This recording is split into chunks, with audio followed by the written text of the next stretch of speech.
Good morning, students.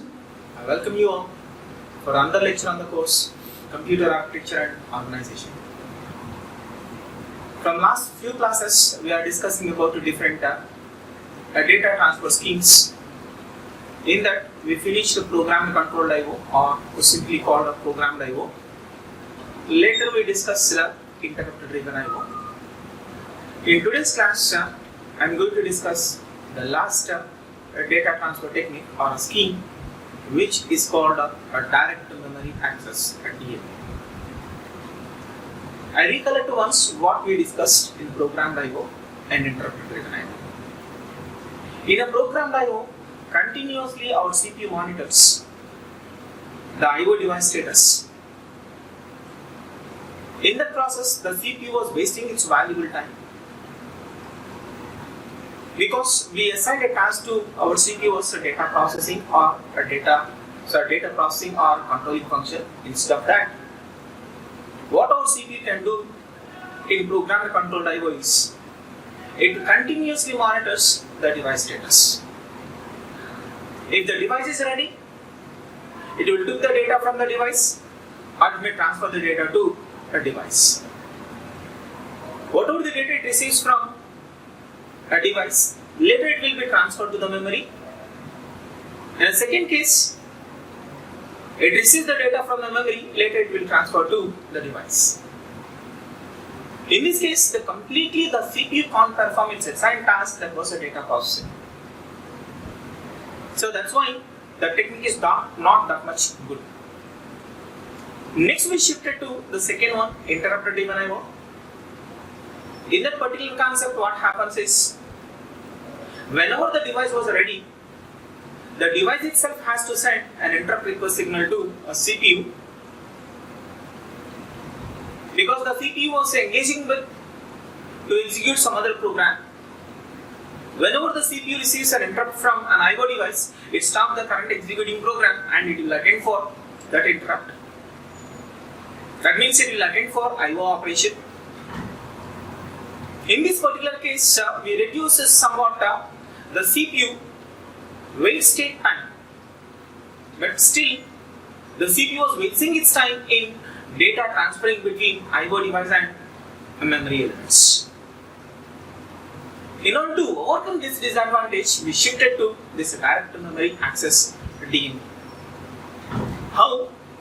We completely reduce a maximum extent the wait state period of processor in this DMA. We are going to verify in this lecture. Right. So generally, in this direct memory access, what happens is we are using a special circuit. With the help of the special circuit, we transfer the data between an I/O device and memory without involvement of a CPU. That means, in this direct memory access data transfer scheme, we completely remove the CPU involvement in data transferring between an I/O device and memory element.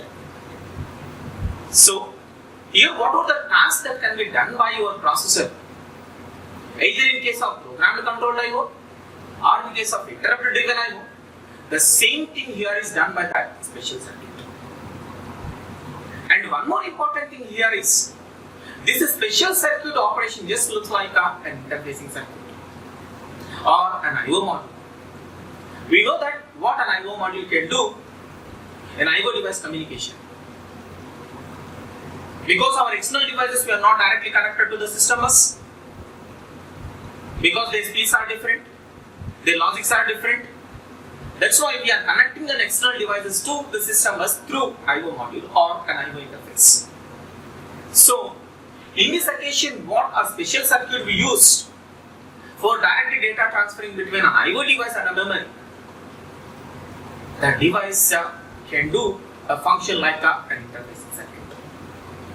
And that device, what we can call is direct memory access controller, DMA controller. So, with the help of DMA controller, the data was transferring between I/O device and memory element without involvement of processor. Right. We can go and discuss much more about this. Generally here, straight away DMA controller can't start a DMA operation. In this particular data transfer scheme also, at the beginning, the processor must be involved or the CPU must be involved. Because in the system is in the hands of a CPU. If I want to transfer a data from any particular I/O device to the memory with the help of DMA controller, I want a system bus.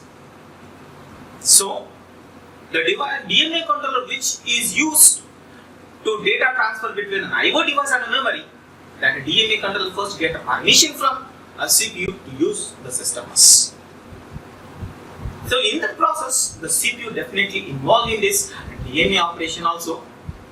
That means the CPU involvement comes onto the picture in this DMA operation at the beginning of operation as well as at the ending of the operation. Right. So, in the beginning of operation, what our processor exactly can do in this DMA? So, the first thing what we do is, the processor provides the starting address of the memory location from where we are going to start our DMA operation. That starting location address can be provided by the processor, as well as how many number of data bytes we are going to transfer in that entire DMA operation between an I/O device and a memory. That count also provided by our CPU, and it also gives the information regarding to at what direction we are moving our data, that is from an I/O device to memory or from memory to I/O device. There are three things that can be given by a CPU to a DMA controller. Once a DMA controller finishes DMA operation, that is directly data transferring between an I/O device and a memory successfully, again it will hand over the system bus back to the CPU for that process. What a DMA controller can do is it will generate an interrupt request signal. By generation of that interrupt request signal, the CPU can understand that the DMA controller finishes data transferring between an I/O device and memory elements. Right. So see here friends, you have an idea. I'm already told you that your DMA controller just acts like an I/O interface or an I/O module. Because see here there are different disk systems. These are nothing but I/O devices. These are connected to our system bus with the help of a disk or a DMA controller. As well as this DMA controller connect to the network interface. There we are connecting a network and there we are connecting different I/O devices. So in this diagram it is very clear friends, that is a DMA controller is just acts like I/O interface also or an I/O module also. So it is very important friends, DMA controller can perform function like a I/O interface or an I/O module. Right. So next we can go and see the block diagram of a DMA controller for better understanding of this. So your DMA controller consists, these are the different blocks.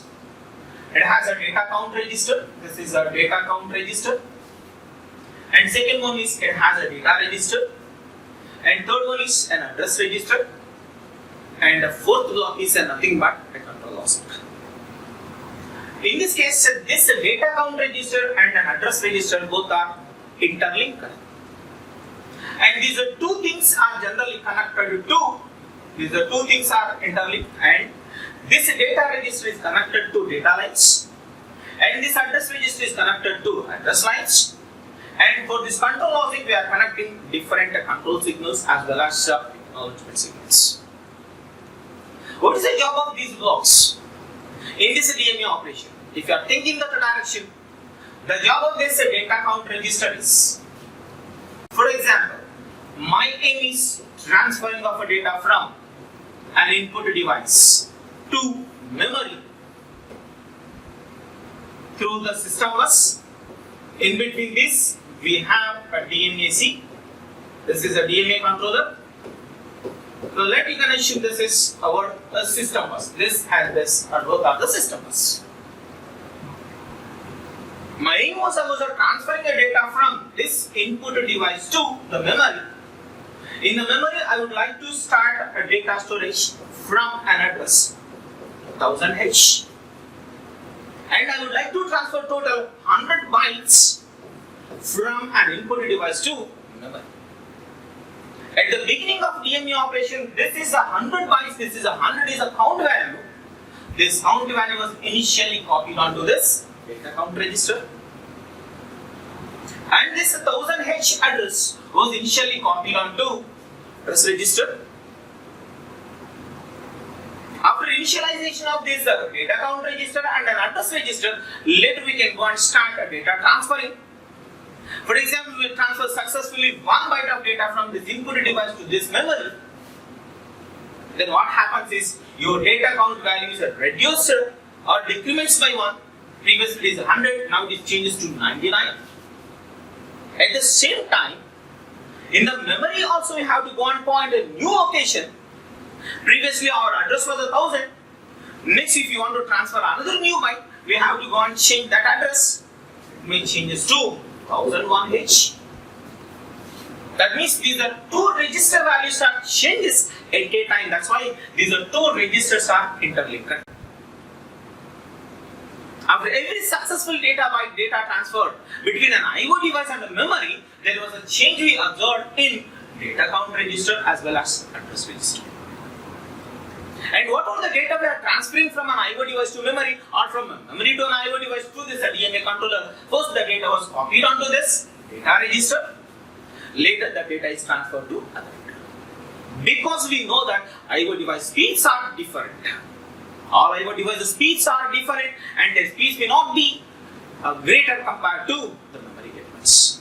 That's why it is the job of your DMA controller. That's why it is also acts like a IO interface and IO module. It holds certain amount of time the data, later it will be transferred to IO device. Or it will receive the data from an IO device, later times it will transfer to the memory. In order to do this, the first important thing is we need a system bus. Generally, the system bus is in the hands of a CPU. To gain a control over the system bus from the CPU by your DMA controller, initially what a DMA controller can do is it issues this DMA request signal to the CPU. Once our CPU receives a DMA request, your CPU gives highest priority to this DMA request compared to any other interrupts which it receives from an IO devices. It immediately responds to DMA request. It will send back its acknowledgement signal to DMA controller. At the same time, it releases control over the systems. I repeat once again. Whenever the DMA controller wants to do a DMA operation between an IO device and a memory, first the DMA controller gets the permission from the CPU to use the system bus. In that process, the DMA controller issues a request signal to the CPU to gain a control over the system bus with the help of a DMA request. Then your CPU gives highest priority to that DMA request compared to any other interrupts, and it immediately responds to that request, and it will send back acknowledgement to DMA controller with the help of DMA acknowledgement. At the same time, it releases a control over the system bus. Then the system bus is now in the hands of a DMA controller. And here there are two control signals. One is read and write. These read and write signals are used by your processor to write something onto this data count register as well as an address register. As well as in order to read something from this, it will use a read signal. If you want to write something onto this, it will use write signals. And one more thing is these are two signals. The direction is a bidirectional because whenever the system bus is in the hands of a DMA controller, then it will issue a read and write control signals to the memory as well as the IO devices. These are two control signals direction is inward to your DMA controller when the processor is exists in your system itself. That means the processor is there in the picture of a data transfer. So that occasion these two control signals direction is inward. Once the system bus is in the hands of DMA controller, from that onwards, these control signals direction is outward. With the help of these control signals, your DMA controller inform the memory elements as well as an IO devices what it want to do. Either it will do a read operation or it will do a write operation. So these are the very, very important blocks which are present in our DMA controller. For better understanding of this DMA operation. See here, guys. Let me assume this whole thing is your system bus. We know that the system bus consists of address bus, data bus, and control bus. These I/O devices are not directly connected to the system bus. These are connected to the system bus with the help of a DMA controller. For example, this I/O device wants a DMA operation. That means this I/O device wants to send some data to the memory, or this I/O device wants some data from the memory. That incident, this I/O device sent a request signal to the DMA controller. Once your DMA controller receives that request signal, then to gain control over the system bus, it will issue request signal to processor or a CPU. Here, don't confuse the friends. This MP means microprocessor, or we can call that is a CPU. Your DMA controller send bus request signal. Here, BR means bus request to your processor. In a processor, this bus request is received by hold signal. In the processor, hold and HLDA, both the signals we consider as DMA signals. So you can assume this BR, bus request, is just like a DMA request. DMA request. With the help of this DMA request, it will send a request signal to the processor or a CPU to gain control over the system bus. I already told you, your CPU gives highest priority to this hold request or this DMA request compared to any other interrupts. And it immediately responds for that request by issuing of acknowledgement. HLDA means hold acknowledgement, that is given to the DMA controller. Here BG means bus grant. Once it receives this bus grant signal from the processor end, then automatically your CPU was logically disconnected from the system bus. That means it releases control over the system bus. Once it releases control over the system bus, that means your CPU relinquished the system bus. Now this system bus is handled by this DMA controller. Now the DMA controller provides a communication between this I/O device and the memory with the help of this system bus. Once it successfully finishes that, again it will send back an interrupt request signal to CPU. Once your CPU receives interrupt request signal from this, it identifies that. That means your CPU identifies that your DMA controller finishes the data transfer. Then again it takes control of the system bus. That means whenever it will send back an interrupt request signal to this, automatically it releases the control over the system bus. That means it will hand over the system bus back to the CPU by issuing of interrupt request signal to CPU.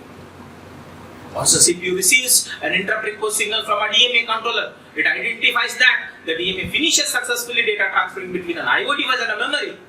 At the same time, it releases a control of the system bus. So I'll go on to control of the system bus. So like this, the CPU is not involved in data transferring between an I/O device and a memory. In this case, each and everything taken care of this DMA controller. That means what a processor can do in case of programmed I/O as well as interrupt-driven I/O. The same things here was done by a DMA controller. So then what our CPU can do? Here our doubt is, if your CPU was logically disconnected from the system bus, it didn't communicate with either memory or with an I/O, then what your CPU can do? It's idle? Absolutely not. Why? Because the CPU alone or your processor alone can do data processing function. Because on your CPU you have a memory elements as well as you have a data processing unit as well as a controlling unit. That means once a DMA operation is going on in a system, there are two operations are performed in parallel. Number one is the data transferring between a memory and an I/O devices with the help of a DMA controller and the system bus. At the same time, the CPU can't sit idle. It will go and perform data processing function by using its internal resources. Here the resources in the sense ALU registers, and nowadays on your processor we have a cache memories as well as a control unit. With the help of them, it can't sit idle. It will involve in data processing function. So that's why out of all these three data transfer schemes or I/O techniques, DMA technique is the best. because two operations are going on internally in parallel. One is data transferring between an I/O device and a memory with the help of DMA controller, and second one is a data processing function that can be done by our CPU by using its internal resources. And next we can go and see the different operating modes of DMA. Basically, we are focusing on two different operating modes of DMA. One is cycle stealing DMA. This is number one, and number two is block or burst data transfer DMA. There are two different modes. These two modes are very, very important, friends. We can go and see what's the difference between this. The first one is a cycle stealing DMA.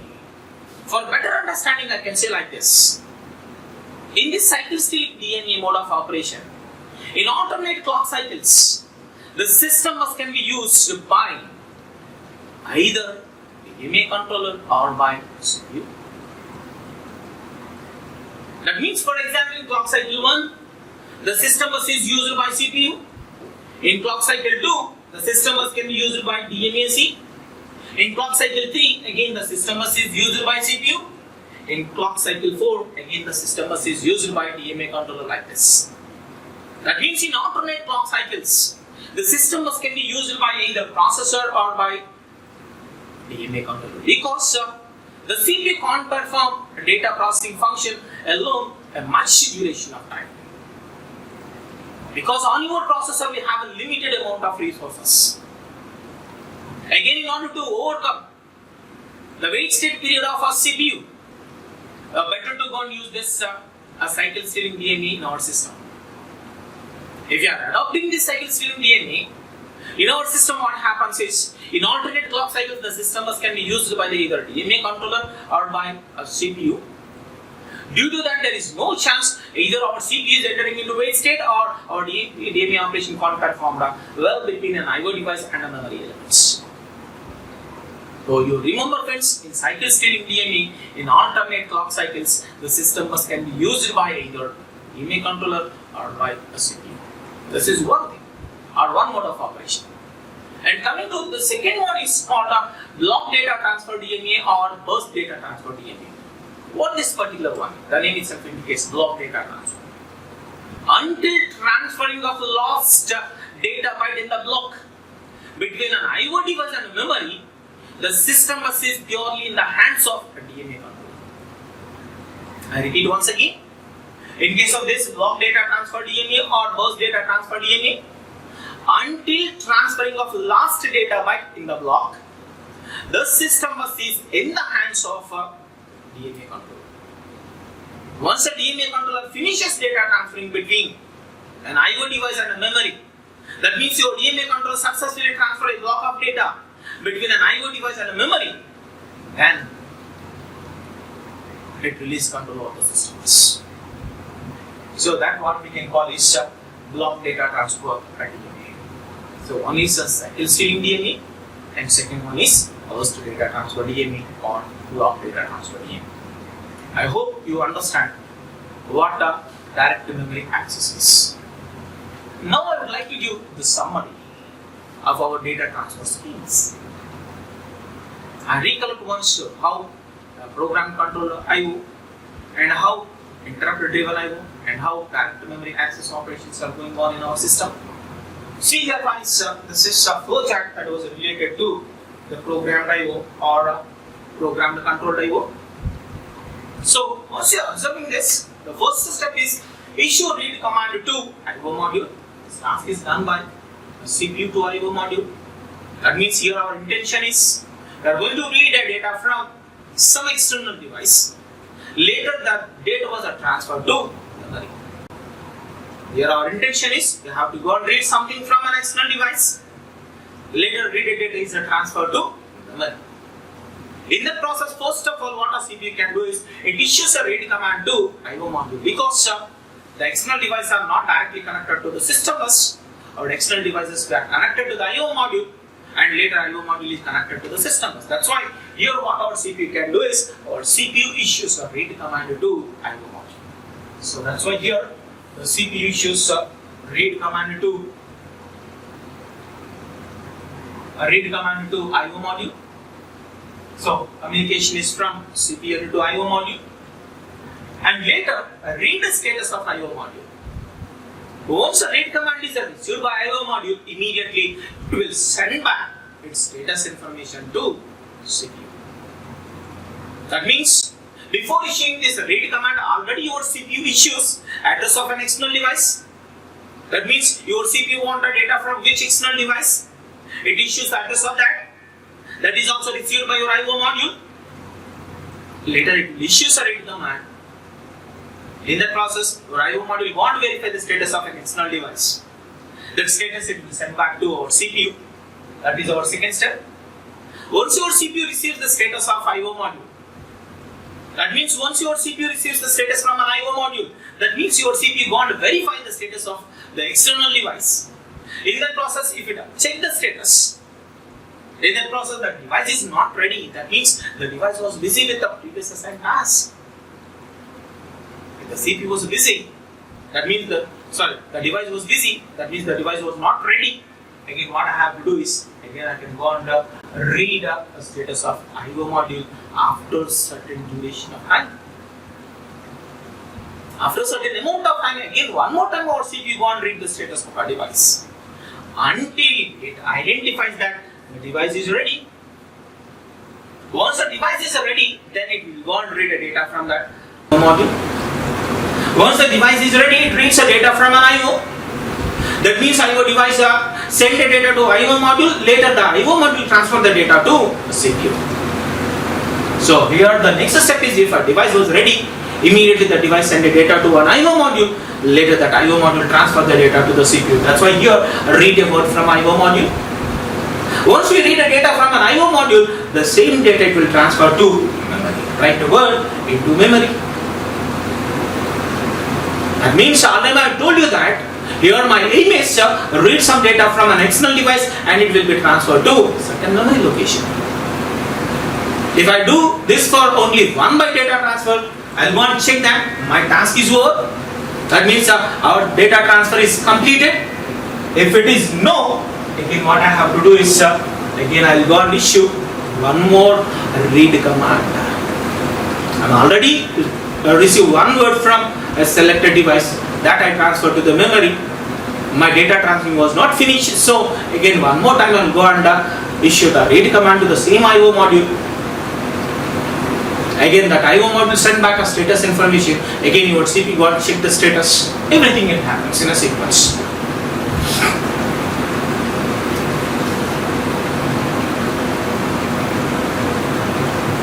Right.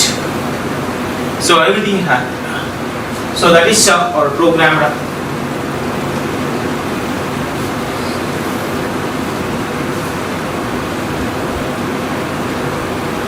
So that is our programmed controlled IO. If the successfully data transfer is over, then we can go for the next instruction. So in this case, the major problem is the CPU was wasting its valuable time in checking the status of IO device. After that, it reads the data from an IO module, and after that, that same data is transferred to memory element. In this case, completely the CPU was wasting its valuable time. So to overcome this, we shifted to the second one, interrupted driven IO. In this case, the steps are same as programmed controlled IO, only the difference is this. This is not there here. So here is the first step is the CPU issues a read command to IO module, like a previous case. Next is important. After issuing of read command to IO module, what our CPU can do is do something else. That means our CPU going to perform the valuable things. That means our CPU going to perform a valuable operation. That means our CPU was engaging with doing of some other task. That is the meaning of do something else. Again, it will attend to this IO operation only when it receives an interrupt from IO module. If it receives an interrupt from an IO module, it read the status of IO module, it will go and check the status. No doubt, in this case, always you get ready condition. The device is ready. Once the device is ready, then only your IO module send an interrupt request signal to DMA controller. Otherwise, it won't send. Once it receives this, it will go and check the status. Always we get a ready condition. Then from that onwards, it reads the data from an IO module, later that is transferred to memory element. If that is not only 1 byte data transfer or 1 word data transfer, if I want to do number of times, that means if I want to access number of words of data or number of bytes of data from a same IO device, so my task is I have to do these operations repeatedly. So here the done indicates your data transfer is over between an IO device and a memory. With that a single word transfer or a single byte transfer, your data operation is over or not. I was verifying here. If it is no, again I do the same process what I done for previous case. Again I issue a read command to IO module, all these things. That is about interrupter driven IO. In this case, what's the problem? Problem in this case is from here onwards, your CPU was needlessly busy. Because in this case also your CPU acts like a postman. It acts like a postman. Why? Because it collects the data from one end and the same thing it will be transferred to other end. In this process it can't perform its assigned function, that is data processing. In that fashion it has wasting its valuable time. But compared to this, here it is not better. So next we shifted to the last one, that is direct memory access. In this direct memory access, what our CPU can do? Any issues, read block command. In previous case, simply our CPU issues read command. So from this what we can understand is, whenever if you want to transfer a block of data, that means group of bytes or group of words from memory to IO or from IO to memory, we use this particular data transfer scheme. So that's why here our CPU issues read block command to IO module. That means here our CPU gives information to DMA controller. In previous case it is given to IO module. I already clearly told you that the job of this DMA controller just looks like an IO module or an IO interface. So after giving the command to the DMA controller, our CPU was logically disconnected from the system bus. That's why we have to do something else. That means our CPU, after issuing a command to DMA controller, it was logically disconnected from the system bus. It gives the chance to the DMA controller to utilization of a system bus. Then it will do something else. That means the CPU can't sit idle. What your CPU can do is, it will go and execute some other program with the help of internal resources. Next, once your DMA controller finishes its task, that means once your DMA controller successfully transfers the data from IO device to memory or from memory to an IO device, it will generate an interrupt. That means an indication to our DMA controller, indication to CPU that our DMA controller finishes its data transfer. Now you can go and take control over the system bus. So that incident, read the status of a DMA module. In that process, it take control over the system bus. So in this case, our CPU involvement was exist in entire data transferring at the beginning of operation as well as ending of the operation. It didn't exist at the middle of data transfer. At the middle of data transfer, it didn't involve. So that's why this technique is a better one compared to these two. I hope you understand the IO data transfer schemes or IO techniques. Thank you for patient listening. Thank you very much.